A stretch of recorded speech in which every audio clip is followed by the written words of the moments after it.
Hello guys, and welcome back to the History and Politics Vault with me, Ryan Glavin. Today's episode 13, I believe, of this Cold War series. I didn't do one yesterday, had a bit of a break, but back today, do another episode. Hope you're all well.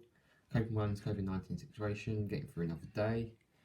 But with regards to this, remember the Cold War book by John Lewis Gaddis is a very good source of information, about £10 on Amazon, offering lots of different interpretations, analysis, evidence, documents later revealed to the public after the Cold War from both Soviet Union side and the US side. So I recommend reading that if you're interested.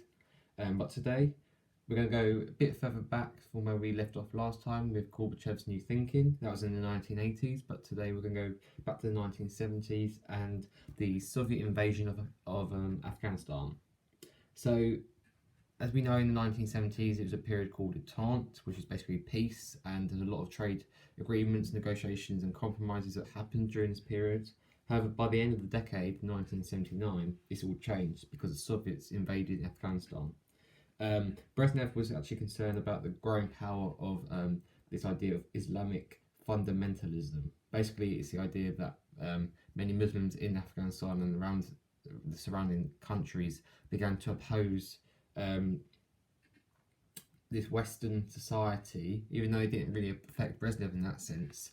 They wanted to set up their own state based on Islamic law, which did affect the Soviet Union, who actually wanted, maybe if they were going to impact Europe, Eastern Europe, they could maybe impact Asia and those countries as well.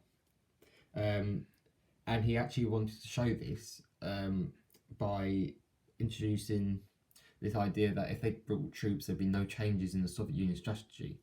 So the idea of the Soviet Union using troops has been shown throughout the whole of the Cold War so far, and this strategy hasn't changed. So between 25th December, so Christmas Day 1979, and the 1st of January 1980, so that sort of 6-day period, more than 50,000 Soviet troops were sent to Afghanistan to restore order and stop the uprisings and any opposition that might have arose within the country. And their aim was to protect the People's Democratic Party of Afghanistan, which was the ruling party at the time, and it had a bit of a Soviet link because the Soviets were starting to impact their policies and the way that they governed the country. And this protection was to oppose the new Muslim guerrilla movement known as the Mujahideen, which basically means a movement accentuated by freedom fighters, so physical force, military action against Soviet occupation in there, because, as I said, the Soviets had decided to move in and establish some ties with Afghanistan. And I think the success of this came because of the troops that Brezhnev was able to implement within Afghanistan, but it also was a failure in the sense that it was a really big turning point in the whole Cold War series, because the Cold War era had started with the Cold War period, then it went to Detente period, and now it's gone back to a Cold War period, sort of like the Cold War Part 2. And this was recognised by President Carter, who was the new US president at the time. And following the November 1979 seizure of US embassy staff in Iran, it was actually threatened to him that he was a weak leader and he wasn't doing much to combat this. So he decided to intervene in the invasion the Soviet Union had done in Afghanistan to demonstrate his strong leadership skills. And so he introduced the Carter Doctrine, which basically said that the USA would use military force, if necessary, to defend its national interests, especially the oil interests it had in the Persian Gulf, which was the surrounding area with Afghanistan, Iran, that sort of area in the eastern region. And it also promised that US military aid would be given to all those countries bordering Afghanistan as well. So not only would military force be used to stop any national interest being exploited, especially oil, it would also be used to help the countries there defend against the Soviet Union if they decided to take over any more countries as well. And this was reinforced by, I think we mentioned this earlier, when the Senate was persuaded by Carter to not ratify SALT II, and because of that not being ratified, it showed that this invasion that the Soviets did in Afghanistan was the end of the Detente. It had stopped a Detente policy from being ratified, and that was really the turning point in the Cold War. And also with this, Carter pressured the US Olympic Committee to boycott the Moscow Olympics in 1980. And actually 61 other countries followed the USA in doing this, so it was a bit of a fiasco in 1980. But the Soviet Union did retaliate in the following Olympics in Los Angeles, because they were in the US 4 years later. They boycotted those Olympics as well. So this idea of detente had completely gone, and now it had arisen basically a political hostility again. But also this is seeping into other parts of each other's countries.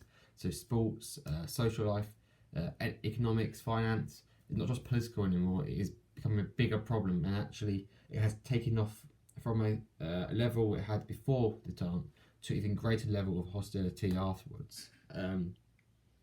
And this really set up the Second Cold War, or Cold War Part 2, which was reinforced by the presidential election candidate Ronald Reagan, who became president in 1980.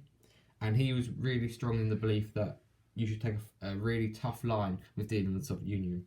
And he was tougher in his line than Carter, even though the Carter Doctrine was pretty forceful in its ambitions in national interests in foreign countries.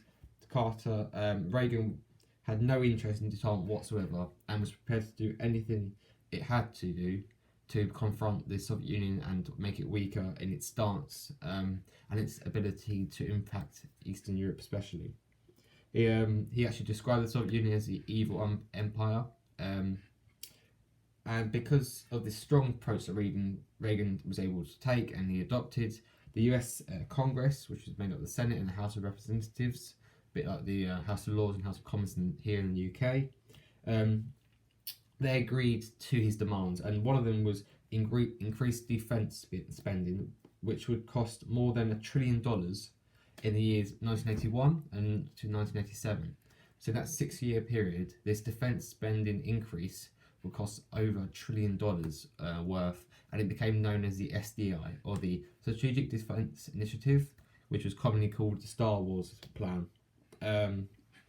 And his plan was actually to just launch an army of satellites with powerful lasers and the first-class technology at the time into space, which could intercept Soviet missiles and destroy those missiles actually in space before they could do any harm to the USA. So this is a really big step forward for US technology. Becoming the dominant force in space was a main priority for them, and it would force the Soviet Union, if they knew that they couldn't do much against the US in space, it would force them to disarm their own armaments, and it would reduce their nuclear stockpiles even further, because they would think there would be no need for using them, because it would be futile against an overpowering US missile capability. And again, this proved to be another turning point, or another step forward or step up in hostilities, because during the time the superpowers had been evenly matched and had actually committed to limiting the growth of nuclear stockpiles. But as mentioned earlier, the SDI was a complete break away from this policy, and it meant that the USA was no longer involved in these compromises and had no intention to be involved in compromising with the Soviet Union on both of their stockpiles in nuclear weapons being limited. And because of this, the large successes of the SDI initiative, it was never actually put in place, but the plans put forward really threatened the nuclear sort of balance, if you like, of the global scale. And the Soviet Union knew this, and they knew that they would not be able to compete with Reagan's Star Wars initiative, and they knew that they were behind the USA in space, and actually other forms of technology, such as computer technology and the enhancements it had in their computer industries there, were not actually producing enough wealth to fund even more defence spending to try and keep up with the US. So not only were their immediate levels in 1980s not near enough as high and as competitive as the US levels of nuclear capabilities was, actually they had no way of closing that gap. They had no prior technologies to back that up and actually to change that situation. So but they accepted that actually this might be the end of their nuclear war ambitions, and this became really the start of the end of the Cold War. The Soviet Union collapsed with a lot of internal conflicts because a lot of people in the Soviet Union had different ideas of how to approach this new aid to the Cold War, how to respond to Star Wars. And then also external rebellions in Eastern Europe because people in different countries were actually recognising the weaknesses in the Soviet Union strategy now.